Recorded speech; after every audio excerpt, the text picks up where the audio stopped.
after pregnancy මම kilo 20ක් විතර gain වුණා. දැන් මේ දවස්වල මම weight loss powder එකක් herbal powder එකක් try කරන ගමන් ඉන්නේ. ඒකේ හොඳ results තිබ්බොත් මම ඒක එන ඔයාලට update එකක් දෙන්නම්. දැන් මම මගේ saffron එක use කරන විදිය ඔයාලට පෙන්නන්න හිතුවා. මේ saffron එක weight loss අපි කරද්දී detox water එකත් එක්ක use කරන්නේ melon හරි mint leaves හරි දාලා ඒත් එක්කම මම ඒකට chia seed පාවිච්චි කරනවා. මේ ඩුබායි වල day to day වල මේ chia seeds තියෙනවා. මේ chia seed එක දාලා ඒකට දානවා අපේ Iran original saffron එක. එතකොට මට මේ detox water එක මගේ fat එක අඩු කරනවත් එක්කම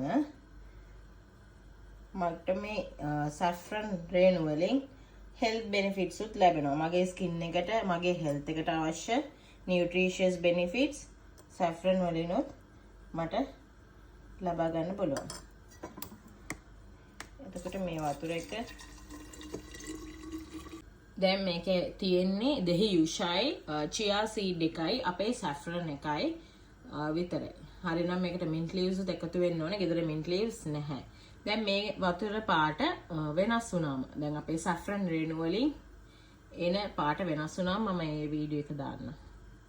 මේ තියෙන්නේ මගේ detox එකේ final look එක.